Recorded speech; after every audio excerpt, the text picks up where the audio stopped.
অন্যকে ভালো কাজের পরামর্শ দিতে গিয়ে নিজেকে ভুলে যাবেন না, কারণ পরিবর্তন নিজেকে দিয়েই শুরু করতে হয়। সাগরে অনেক ঢেউ থাকে, কিন্তু সব ঢেউ কিনারায় আসতে পারে না। ঠিক তেমনি জীবনে অনেক বন্ধু হতে পারে, কিন্তু সব বন্ধু মনের মতো হতে পারে না। মন্দ লোকের সাথে চাইলেও তর্কে জিততে পারবেন না। তারা ততটুকুই কানে নেয় যতটুকু তাদের জন্য সুবিধাজনক। তারা কান খোলা রাখে শুধু প্রতি উত্তর করার জন্য।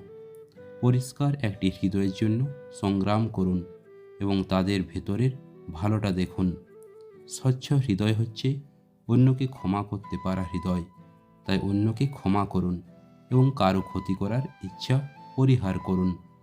এমন একটা সময় আসবে যখন মানুষের অন্তর মরে যাবে, অথচ দেহ জীবিত থাকবে।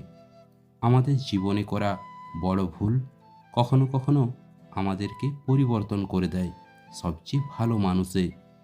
নিজেকে দুশ্চিন্তা মুক্ত রাখতে প্রতিটা বিষয়ে ঈশ্বরের প্রতি ভরসা করুন, কেননা আপনার জন্য কোনটি কল্যাণকর তা তিনি ভালোই জানেন।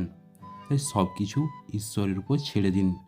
আপনার খুশি, আপনার দুঃখ, আপনার চিন্তা, সব কিছু দেখবেন আপনি আসলে শান্তিতে থাকতে পারছেন, কারণ আপনার জীবনের সম্পূর্ণ ভার স্বয়ং ঈশ্বর নেবেন। লোকের প্রশংসায় আনন্দিত হতে এবং লোকের নিন্দায় দুঃখিত হতে আপনার অন্তরকে প্রশ্রয় দেবেন না। মাঝে মাঝে দুঃখের দ্বারা আমরা এমনভাবে দগ্ধ হই যে আমরা ভুলে যাই এমন অনেক বিষয় যা আমাদের সুখী করতে পারে। তাই কিছুটা সময় নিয়ে সেগুলো সম্পর্কে চিন্তা করুন।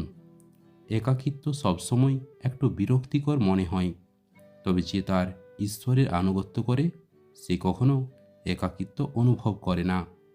ভাই বোনের বন্ধন মানে হাজার রাগ অভিমান করার পরেও কথা না বলে থাকতে না পারা।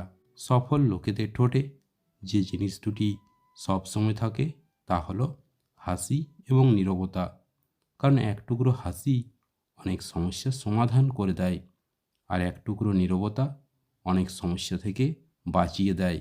দুশ্চিন্তা কম করো, অনেক হাসো, অল্পতেই হতাশ হবে না। যে কোনো অবস্থানে শিক্ষা গ্রহণ করতে নিজেকে প্রস্তুত রাখো, আর বারবার একই ভুল না করা নিশ্চিত করো।